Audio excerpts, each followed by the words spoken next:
Bonjour à toutes, bonjour à tous. C'est pour moi un plaisir de vous retrouver pour un nouveau journal sur 8 Mont Blanc. Tout de suite, voici les titres qui font l'actualité de ce jeudi 1er février 2024.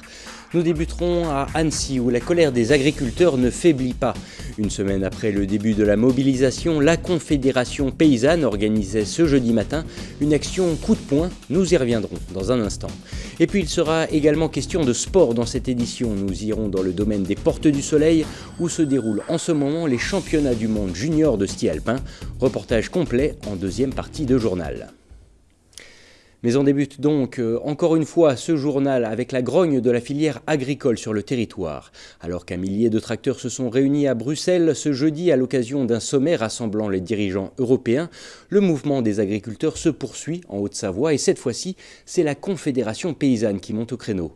Réunis dès les premières heures du jour, près de 40 agriculteurs se sont aujourd'hui rendus dans une grande surface annécienne pour une action coup de poing. Les manifestants pointant du doigt la grande distribution, la mobilisation visait à sensibiliser les clients tout en valorisant les produits locaux. Kezia Poudou était sur place. Reportage. Il reste encore des vestiges du passage mardi de la Fédération départementale des syndicats d'exploitants agricoles devant la Chambre d'agriculture Savoie-Mont-Blanc. C'est ici ce mardi que la Confédération paysanne s'est réunie après avoir lancé un appel à la mobilisation rejointe par la Confédération générale du travail. Le départ a été donné à 9h20. Les 41 agriculteurs présents se sont rendus dans un centre commercial à proximité pour dénoncer ce qu'ils estiment être des pratiques abusives des grandes surfaces. Ce mardi, le syndicat s'était déjà mobilisé contre la grande distribution en bloquant le péage de Saint-Quentin-Fallavier en Isère, mais en Haute-Savoie, il se faisait plutôt discret. On a été en retrait surtout sur les premières semaines parce qu'on ne se reconnaissait pas dans ce qui était clamé haut et fort par les syndicats principaux, on va dire surtout la FNSEA. On ne se reconnaissait pas dans le rejet des normes agroécologiques, environnementales, parce que nous on prône justement une agriculture qui soit respectueuse du vivant. Donc on a préféré ne pas répondre à l'appel, dans un premier temps être en observation, et puis nous ensuite venir avec nos revendications, c'est ce qu'on fait aujourd'hui. Ils prônent une alimentation qui répond aux enjeux climatiques et de sécurité alimentaire, et cela passe selon eux par la juste rémunération des paysannes et des paysans, ainsi que la fin des accords du libre-échange. Et pour illustrer la forte présence de produits importés dans les grandes surfaces, les agriculteurs ont fait le tri dans les rayons de fruits et de légumes. C'est emblématique. Donc là, on a des champignons blancs de Paris, origine Pologne. Là, on a sorti du rayon Carrefour fruits et légumes. Là, on a du côté des légumes tout ce qui était des produits qui étaient importés ou pas de saison. Donc en général, il y a les deux en même temps. Et donc voilà, on sort tout ça pour montrer ce qui resterait dans les rayons de Carrefour si on enlevait tous ces produits. Du coup, normalement, là, les gens, l'hiver, s'ils voulaient consommer français, ils devraient consommer les légumes de saison. Parmi les produits pointés du doigt, il y a également le miel et le reblochon. Je viens de voir qu'un reblochon bio qui est produit dans une petite coopérative sur le plateau des Bornes a été vendu à 27 € le kilo, sachant que si on l'achète dans le magasin de la coopérative ou dans une supérette bio à côté, dans un petit magasin bio spécialisé, on peut l'avoir pour 17,50 € ou 17,90 €. Voilà. Donc on voit qu'ils arrivent à prendre 10 € de marge de plus par kilo. Ça nous interpelle beaucoup. Comment voulez-vous que nous on arrive à vivre et à vendre notre production quand on a des miels qui arrivent à moins de 2 € le kilo sur le marché, quoi. Voilà, donc il y a tromperie sur l'étiquette, c'est clair, il y a tromperie sur l'étiquette. Alors oui, on met des beaux petits trucs comme ça, mais en fait, eux, ce ne sont pas des apiculteurs, hein. Ils achètent du miel, ils mettent en pot. La Confédération paysanne a également lancé un appel à la mobilisation ce samedi à partir de 10h sur le Paquier à Annecy. Les agriculteurs qui, au niveau national, ont appelé leurs troupes à suspendre les blocages au vu des annonces faites par le Premier ministre Gabriel Attal. Par la voix de leurs représentants, les principaux syndicats de la profession ont fait savoir... à savoir la FNSEA et les jeunes agriculteurs, ont lancé ce jeudi un appel à changer leur mode d'action et à rentrer dans une nouvelle forme de mobilisation. Après ce focus, je vous propose à présent d'accueillir notre invité de la semaine. Pierre Hérisson nous fait le plaisir d'être avec nous ce soir sur le plateau. Bonsoir. Bonsoir. Merci d'être là. Maire de Sevrier pendant 25 ans, député, sénateur honoraire de la Haute-Savoie et j'en passe, vos casquettes sont nombreuses. Toutes résumées, détaillées, expliquées dans votre nouvel ouvrage, le 4e, si je ne m'abuse, Sur mon chemin, qui est donc sorti aux éditions de l'Envie en début décembre dernier. C'est ça. Je commence avec une question assez directe, mais monsieur le sénateur, est-ce que vous vous retrouvez encore aujourd'hui dans la classe politique française ? Alors, j'ai un peu de mal, et une des raisons principales qui m'a décidé à publier ce document, ce livre, c'est je me suis rendu compte que nous n'avons pas eu, alors chance ou malchance, à vivre les réseaux sociaux, le live, le spontané, tout ce qu'on peut avoir aujourd'hui avec son téléphone portable, et que ça valait peut-être la peine de rappeler que en partant du bas de l'échelle sociale, ça permettait d'être non pas un exemple, mais quand même une forme de réussite sociale, et que l'ascenseur social, pour moi, avait très bien fonctionné, et que ça pouvait donner envie aux jeunes de faire un peu la même chose, de croire qu'il n'est pas nécessaire d'avoir fait l'École nationale d'administration ou Polytechnique pour réussir dans la vie. Justement, si je vous demande ça, alors sans vouloir refaire le fil de votre vie, vous avez vraiment la magistrature dans le sang, on peut dire ça en tout cas. Pour autant, depuis vos premiers pas en politique jusqu'à votre choix de vous retirer de la carrière publique, il y a eu de grandes évolutions dans la vie et dans le mode de fonctionnement des politiques. Et dans la communication, les techniques de communication à notre nom, avec les avantages et les inconvénients, c'est la contestation, c'est des commentaires négatifs, c'est des choses qui n'étaient pas aussi spontanées qu'elles le sont aujourd'hui et qui ne rassemblent même pas forcément aussi facilement tous ceux qui vous veulent du bien. Alors, entre les anecdotes, les rencontres, on peut déceler quelques clins d'œil, quelques remerciements peut-être à beaucoup de gens dans votre ouvrage, ouais. Alors qu'ils soient issus de la sphère professionnelle ou de votre sphère privée. J'ai l'impression que ce livre, c'est un peu votre façon de dire merci au terme de votre carrière. C'est exactement ça. J'ai eu la chance, à travers les différents épisodes de ma vie professionnelle et politique, de rencontrer des gens, hommes et femmes, tout à fait exceptionnels. J'en prendrai un au hasard comme ça, en dehors des hommes politiques. C'est Carlos Ghosn, qui j'ai rencontré à Tokyo, avec Nicole Fontaine, le ministre de l'Industrie, et qui m'a vraiment impressionné, et qui nous a gardé 2h30 pour un échange très intéressant et très important. Et quand je suis arrivé dans son bureau, il avait une fiche comme vous là. Il m'a dit, vous êtes un ancien des CNR Annecy. Quand même pas mal. C'est pas mal, ouais. Il faut le reconnaître. Bon, du coup, il est destiné à qui cet ouvrage concrètement ? À la classe politique, à quelques proches, à la jeunesse en manque d'inspiration peut-être ? Oui, mais surtout il est destiné à ceux qui espèrent et qui finissent par douter dans le contexte dont nous vivons. C'est qu'il ne faut jamais rien lâcher, il faut toujours avancer, et quel que soit... C'est cette formule de Jean Boissonnat, un ancien éditorialiste économique, qui disait « Vous qui avez des responsabilités, vous n'aurez jamais la tranquillité. Vous trouverez vos satisfactions ailleurs. » C'est ce que j'ai essayé de démontrer. L'un des grands chapitres de votre ouvrage est aussi consacré à l'épineux dossier du tunnel sous le Semnoz. C'est un sujet qui vous tenait à cœur, c'est le cas de le dire. Ah, puis ça tient toujours. Je peux vous dire que je ne suis pas au millimètre, techniquement parlant, sur ce qu'il faut. Mais je suis convaincu, et je ne suis pas le seul, et malheureusement les élections municipales ont complètement perturbé ce travail de 10 années avec les parlementaires d'ici, avec le maire d'Annecy, avec Jean-Luc Rigaud, avec Bernard Bosson et avec d'autres, que la ville d'Annecy retrouvera une circulation normale avec une fluidité, ainsi que la rive ouest du lac d'Annecy, dès lors qu'on assurera le transit en dehors d'être obligé de passer au centre-ville d'Annecy, et qu'il faut étudier la forme la plus appropriée de donner la possibilité à l'ensemble de ceux qui sont en transit. Vous savez, ce commerçant que j'évoque là, qui était un boucher de la rue Royale, qui me disait, quand on va à Annecy, c'est difficile pour y aller. Quand on veut en sortir, on ne sait plus par où il faut passer. Mais le pire, c'est que quand on n'a rien à faire, on est obligé d'y passer.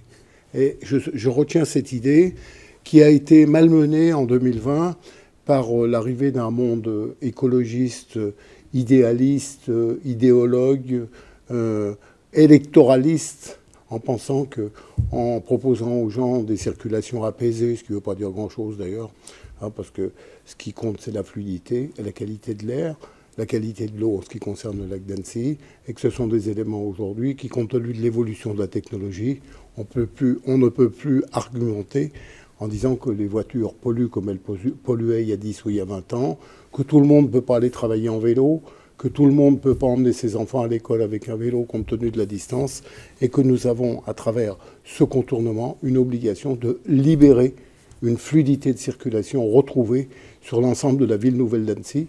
C'est mon combat. Je le fais de manière démocratique, c'est-à-dire en prenant précaution de ne pas vexer les gens, de ne pas les traiter, en tout cas avec respect, de les traiter avec respect.